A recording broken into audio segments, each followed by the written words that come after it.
On today's show, the Houston Rockets extend the contract of general manager Rafael Stone. Why it makes sense, given Stone's track record, that the Rockets would choose to extend him. Plus, important takeaways from the end-of-season press conference with head coach Ime Udoka and newly extended general manager Rafael Stone. We're going to get to all of that on today's Locked On Rockets. This is Mission Control, Houston. Ignition sequence start. 6, 5, 4, 3, 2, 1.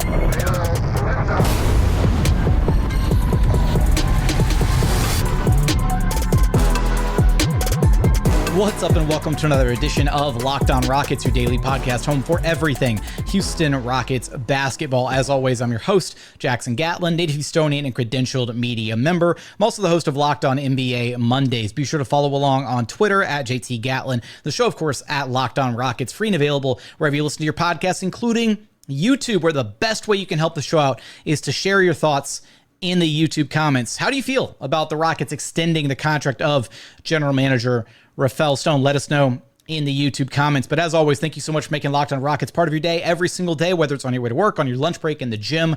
Thank you for being an everydayer and making the show part of your day every single day. A lot to get to in this one. We're going to talk about the extension for not only general manager Rafael Stone, but also assistant general manager Eli Witus. A lot of confidence in the Rockets front office staff from ownership on down. As well as important takeaways and thoughts from the end-of-season press conference with head coach Ime Udoka and newly extended general manager Rafael Stone. A lot to get to on today's show. So let's start with the extension news, though. As it was reported by Houston Chronicle's Jonathan Fagan, apparently the extensions for both Rafael and Eli were inked back in January. Now, if you're wondering why we're talking about it now, and we weren't talking about it back in January, is because NBA teams are not required to make the contracts of their front office personnel, of their coaching staffs. They don't have to announce those. They don't have to share them. They don't have to share explicit details. Some organizations choose to do so. Others elect to kind of keep things a little bit, closer to the chest, and whatnot, and not sharing all the intricate details of those things. But the fact that it came back in January, well before the NBA trade deadline, speaks volumes about the confidence that Rockets ownership and Tillman Fertitta have in what the Rockets front office has kind of accomplished up to this point. In the article by Jonathan Fagan, Tillman Fertitta said, "We wanted to show them, as well as the public, that we're excited with the direction the Rockets were going. It became clear that the Rockets had executed our plan to draft and develop young potential cornerstones for the franchise, stabilize the team with veterans that translated to winning games, and found our coach for the present and the future." Great quote from Tillman Fertitta. And I couldn't agree more. Because even though, and this is coming from somebody who I've had my gripes in the past with what the Rockets front office has or hasn't done, their, obsession with trying to make Kevin Porter Jr. the next big thing, their reactive nature rather than being proactive these past few seasons, they kind of making moves that seemed reactionary in nature, a concerning and alarming inability to make moves seemingly at the margins and making use of kind of those secondary and tertiary assets, or even, in some cases, wasting assets like the late first rounders of Josh Christopher and Usman Garuba and Ty Washington, players that the Rockets essentially had to pay to get rid of this past offseason. Things of those natures, right? But those are all very micro scale problems. Whereas when you take a step back and you look at the macro viewpoint, right? You take a 10,000 foot view as to where the Rockets are, where they were a few years ago, and where they set out to be. I think they've largely aced kind of everything, right? They decided that they were going to be bad, right? They were going to be a bad team for a few years. Now, again, I had plenty of gripes about how they handled being bad, because there is a possibility of you can handle being a bad team and still have a culture and still be developing the right habits and tendencies and all that. Take a look at the OKC Thunder with Mark Daigneault. They were a very bad team, but they found Mark Daigneault, and he is now, headed for potentially winning Coach of the Year, and he just coached the team to the number 1 seed in the Western Conference. So you can be a bad team and still pull the right levers and stuff to guarantee yourself some losses and guarantee top picks, whatever, without actually being a dumpster fire organization, which is kind of what the Rockets were for a couple of years. But they set out to be bad. And at no point did they panic. At no point did they say, oh, all this losing sucks. At no point did ownership intervene and say these 17, 20, 22 win seasons are garbage. Let's go trade for an aging star player, or let's go grab XYZ to be, on the treadmill of mediocrity and be pseudo relevant. No, they had a vision for what they wanted to achieve over these last few years, and they set out and they achieved it, right? They were bad. They got the top picks. They drafted Jalen, Jabari, and Ime at the top of the draft. In the middle part of the draft, they traded a couple future picks to be able to draft Alperen Sengun. Then they drafted Tari, Eason, a direct result of the James Harden trade with that Brooklyn Nets pick, the first of many Brooklyn Nets picks. And then they got Cam Whitmore in this last year's draft. So they have the young core six, and they accomplished getting that young core six by just being a bad team and also making some moves and making some good choices in the middle area of the draft, as well as just taking BPA, best player available, whatever, at the top of the draft with Jalen, Jabari, and Ime. But not only that, right? That's a lot of teams can be bad and draft top talent. Then they had to go out and they had to find their coach. And they did that. They went and they identified Ime Udoka. They sold him on the vision here in Houston. They kept him from going to a team like the Detroit Pistons or the Toronto Raptors. They also snatched him up before the other head coaching positions became open: Milwaukee, Phoenix, Philadelphia. More on that note in just a minute, because Ime Udoka is low-key very hilarious, and he was cracking some jokes during his press conference.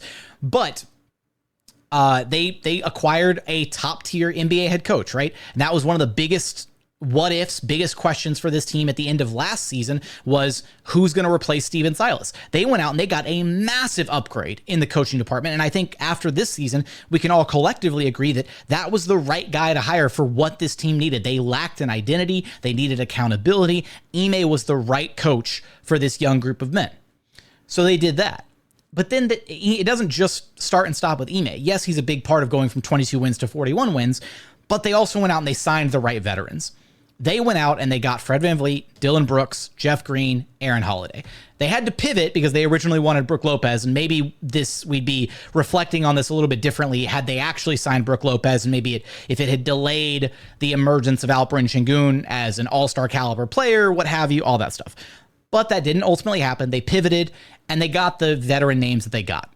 And the veteran names that they picked up allowed Ime to instill the culture that he wanted here in Houston, right? They could have very easily gone out and gotten James Harden, right? James Harden wanted to come back to Houston. In fact, he tried to pit the Rockets and the 76ers in a bidding war with each other, and then he didn't, turn into a petulant child again for the umpteenth time, until he realized that the Rockets had backed out of trying to pay him money. And then the 76ers were like, well, if the Rockets aren't paying you a max, we're not going to pay you a max.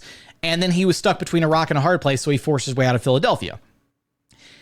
The Rockets could have easily just Band-Aid fixed, grabbed James Harden, and that probably would have carried them to about a 40, 45 win season. But it wouldn't have been the right recipe for success to not only have what was ultimately a very successful winning season, going 41-41, or at least not a losing season, but the fact that the Rockets were able to be competitive without stunting the growth of the young guys was such an important development for this year in particular. All of the young guys got better this season. Every single member of the core six got better in some capacity. We saw them make tremendous strides this season. Every single one of them is a better player from when they started the season to where they are right now. And that is huge for a team that is banking on the internal growth of basically that entire core six to be able to get them to a place where they are legitimately contending for championships and titles once again. Then you need that growth, you need that development from the young guys. So I think when you take a 10,000 foot view of what the Rockets front office has achieved, then they absolutely deserve the extensions. Yes, I can still have some gripes with some of the little stuff on the margins they have mishandled or what have you, but 80% of it, 85% of it has all been handled as beautifully as one could hope. And the Rockets are in an incredible position now moving forward to be one of the NBA's exciting young teams. And they could be poised to make the same jump that the OKC Thunder had this year, where last year they were 40-42.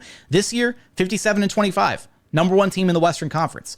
Maybe the Rockets don't make that drastic of a jump next season, going from 41-41 to something, but I think 50 plus wins is easily on the table.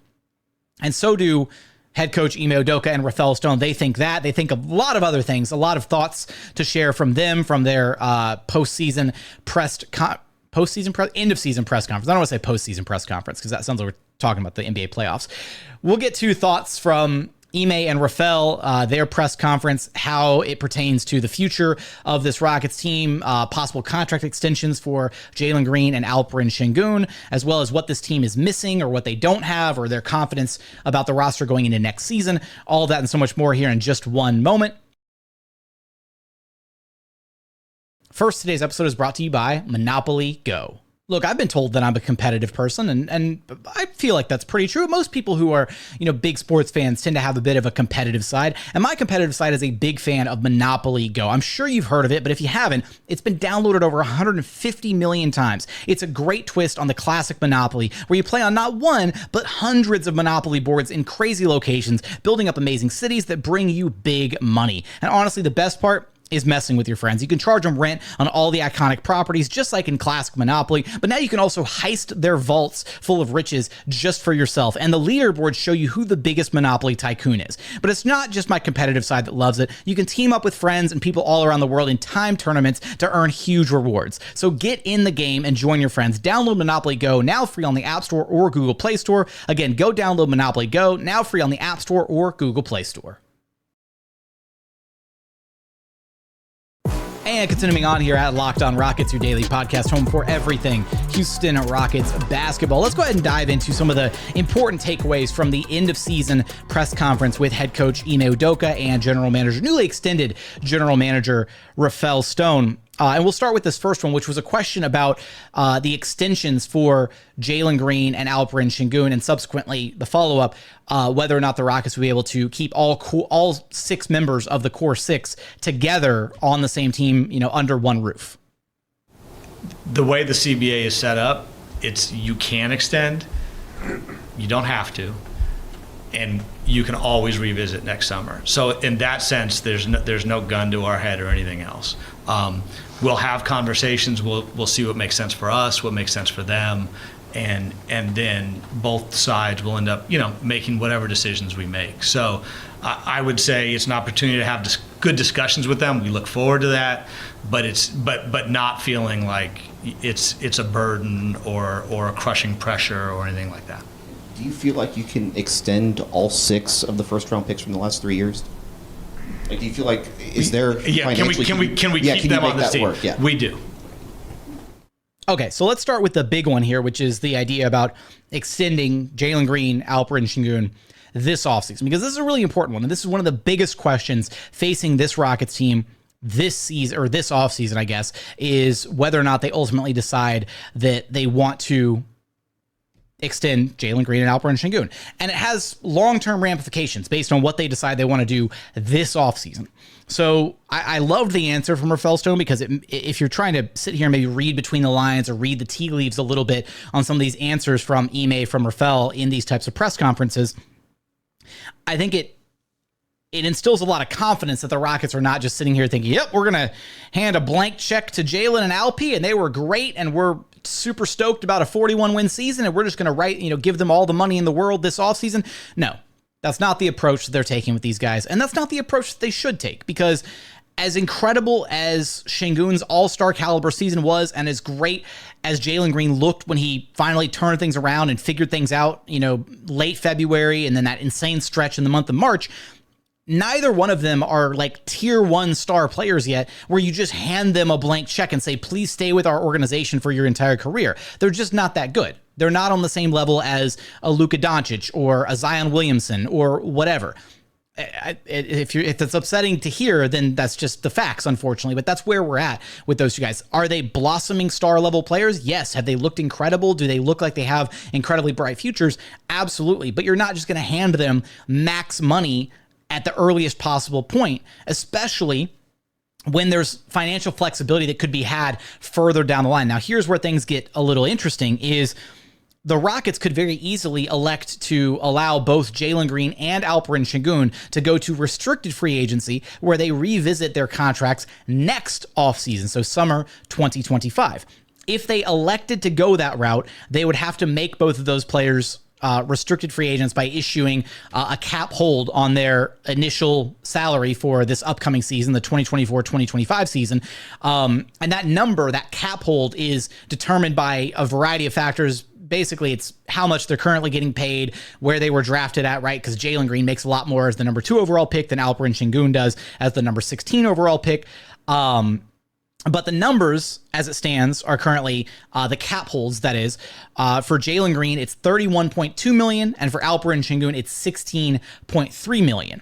So both of those numbers, Sengun's much more than Jalen's, are less than what the starting level or the max level rookie scale extension would be for either of those guys.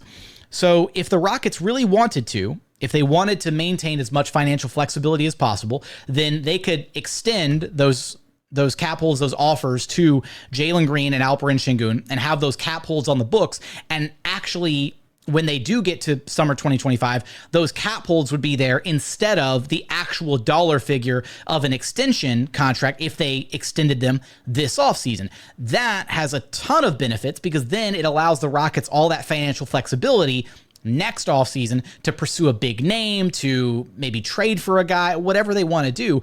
And it is the Rockets front office responsibility to maintain that financial flexibility, to be looking not just 1 year down the line, but 3 years, 5 years, 10 years down the line, to understand where is this organization going to be, what moves might be available to us, what players might we be able to pursue either via free agency or via trade.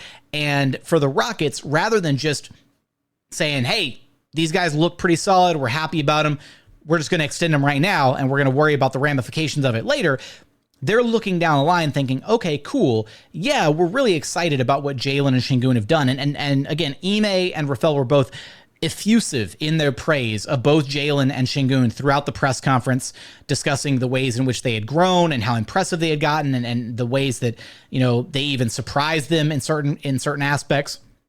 Stone talked about at one point how Sengun had a really rough start to the season. Like, he had a really rough training camp. So it's probably a good thing that Bruno Fernando wasn't still on the roster, because we might have seen Bruno Fernando starting over LP yet again for a bad training camp.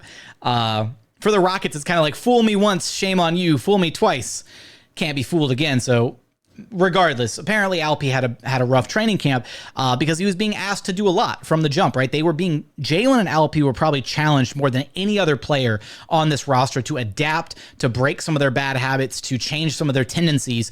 And while it took a little bit longer with Jalen for things to sink in and for him to look like the best version of himself later in the season, they both eventually got there, right? And that's the important thing, and that's the important takeaway here, and why Rockets fans should be incredibly excited about both of them moving forward, is they responded to the challenges issued by Ime Udoka and to a lesser degree by Rafael Stone, right? Because there's certain mandates, certain expectations that these young guys have of getting better and about growing, you know, week by week, month by month within a given season.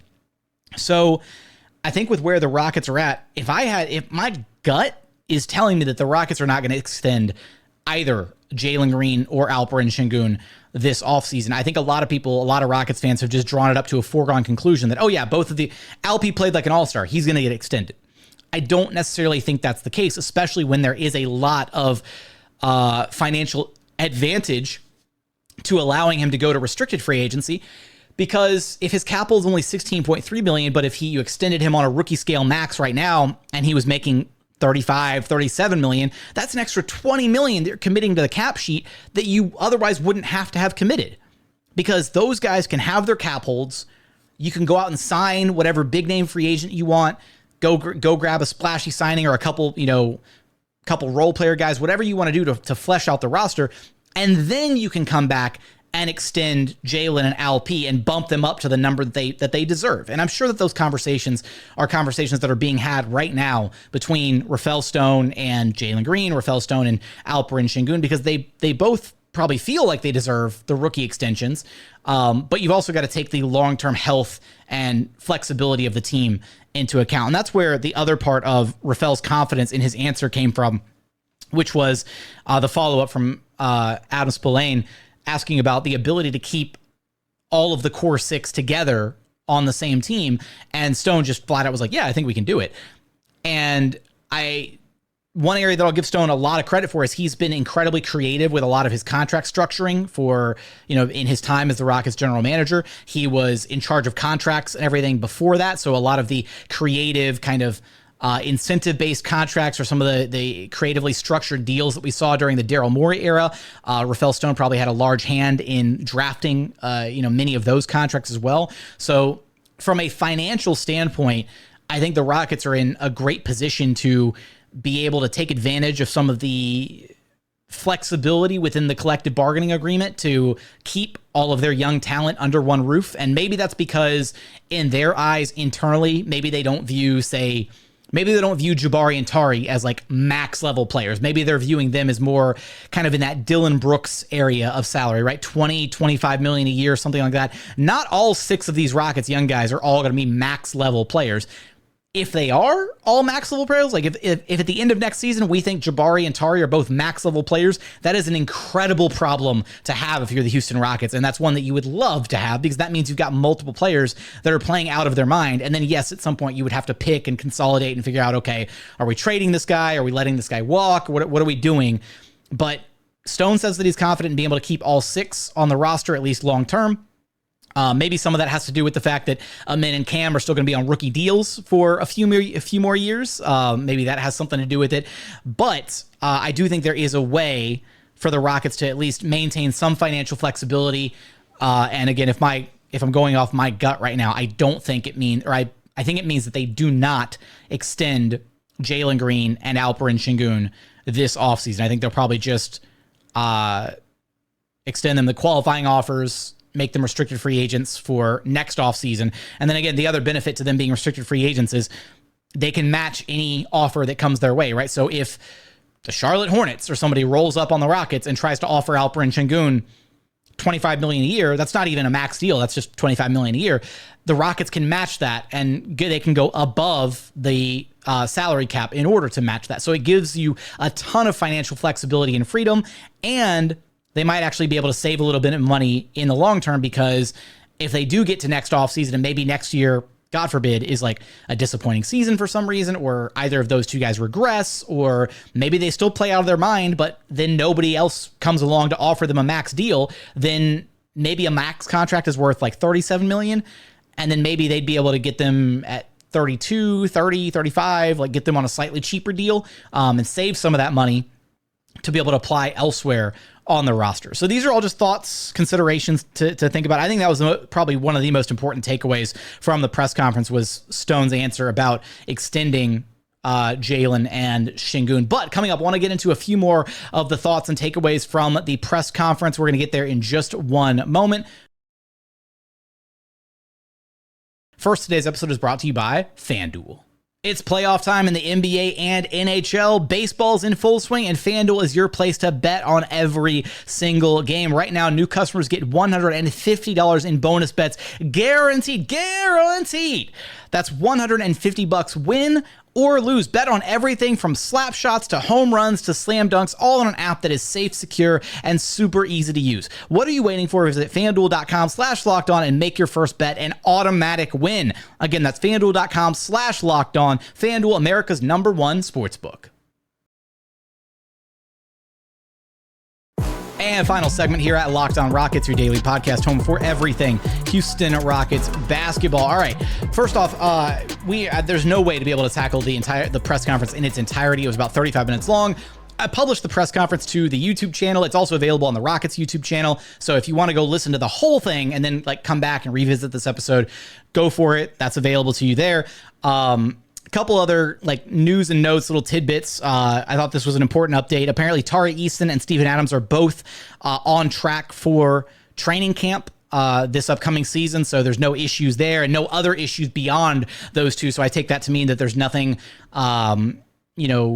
nothing going on with Alperen Sengun that would delay his recovery timetable, any of that stuff, that's great news, right? To hear that everybody is healthy and on pace to be available for the start of next season. Because if you had an issue in the rehabilitation process for Tari or for Steven Adams, and missing out on one, if not both of those guys to start next season would already kind of put you behind the 8 ball.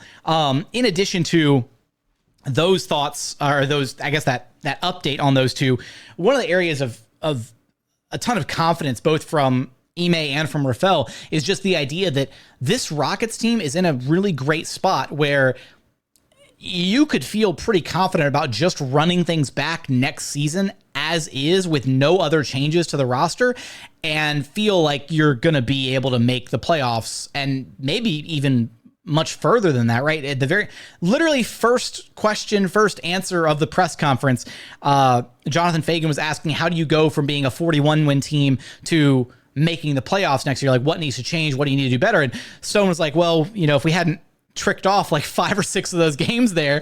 And that's true, right? Like the Rockets had so many, they had at least at a minimum, like 5 or 6 games that you look at and you're like, yeah, they should have won that game, right? Like they should have won the game against the Spurs. They should have won that other game against the Mavericks, the one on the road. I'm drawing a blank right now on just, going off the dome about which games they should have won that they had no business losing. But there were a lot of them in there, right? There was the bad loss at home against the Blazers.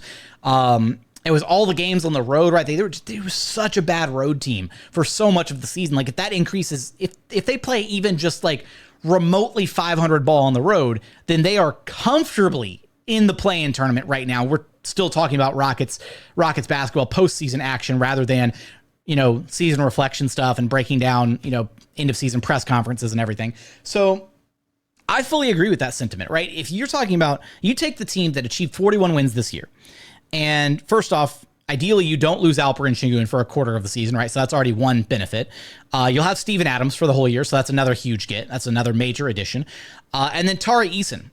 Losing Tari is, I still think, the most disappointing thing that probably happened this Rocket season, because if you just had a healthy Tari Eason, you could have had everything else go wrong with this team. You could have still had Jalen struggling for 2/3 of the season. You still could have had Alperen Sengun miss the final quarter of the season.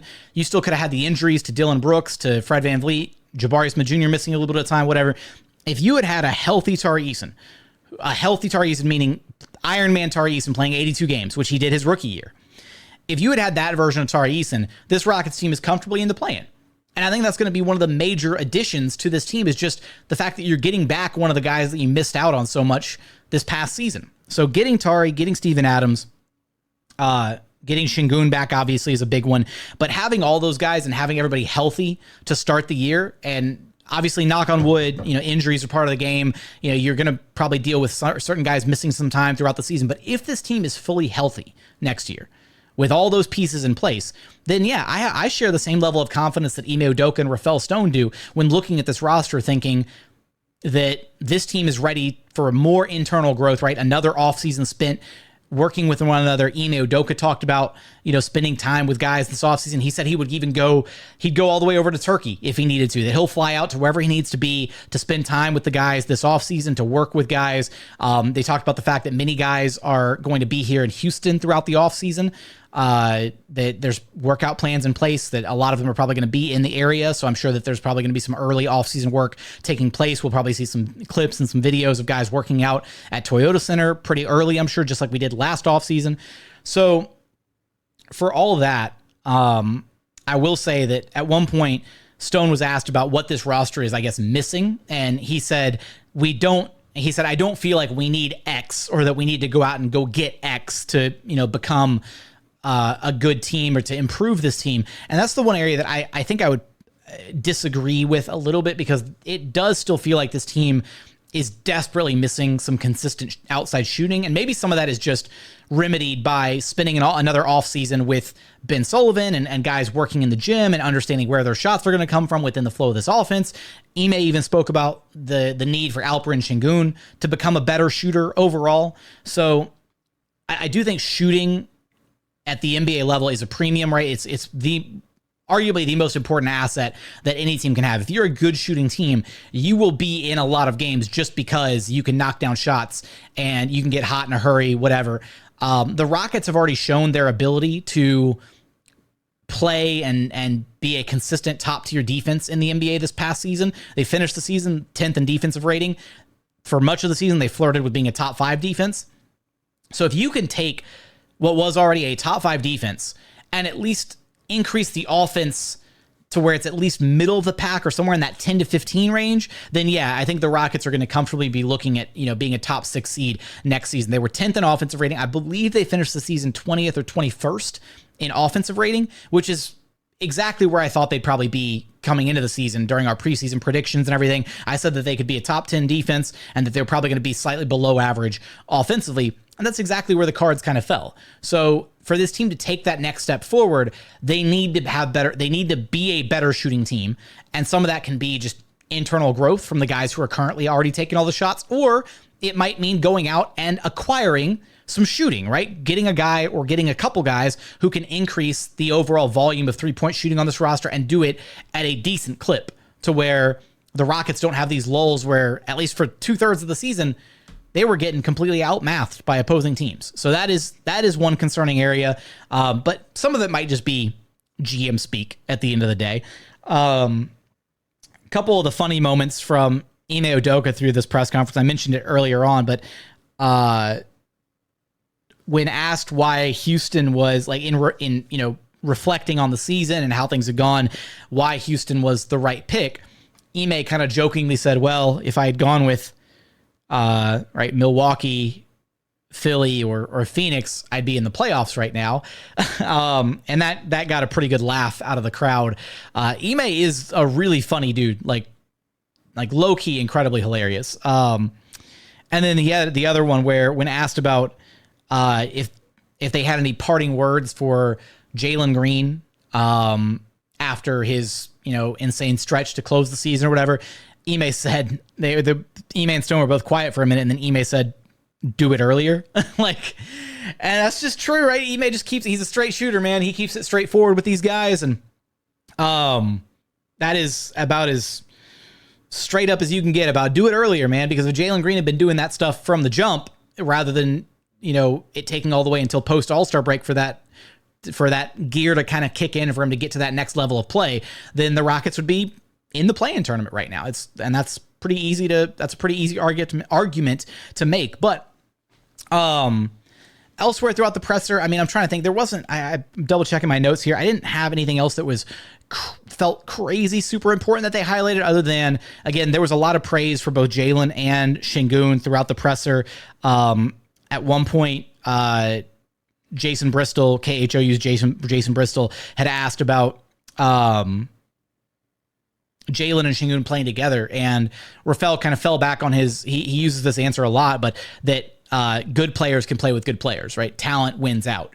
And when you look at Jalen and Sengun, right, and I think this was maybe him kind of taking a shot at some of the takes on, social media or from the national pundits about why Jalen and Sengun can't work together or whatever, is they are incredibly complementary. They have complementary skill sets. Ime Udoka echoed the exact same sentiment, is that they bring different things to the table. They're not, duplicative of one another. They don't do the same things on the basketball floor. And then on top of that, he also drew a parallel to his star duo when he was with the Boston Celtics in Jason Tatum and Jaylen Brown, where a lot of people, a lot of pundits, a lot of talking heads were constantly like, oh my God, can these two guys coexist? Can they play together? And there's a lot more overlap between Jason Tatum and Jaylen Brown, since they're both wings, versus Jalen Green, who is a guard, and Alperen Sengun, who is a big.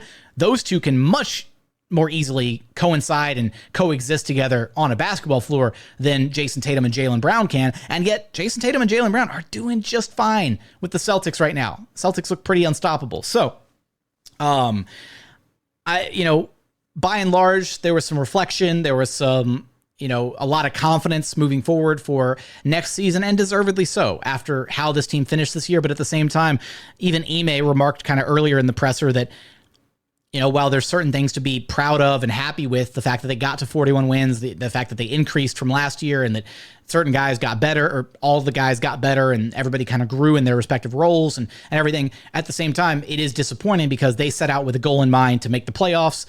They didn't achieve that goal. And so there are, guys in that locker room that are upset that they didn't achieve that goal. And they should be, right? Is you could still be proud of the season that you had, but also upset that you didn't achieve,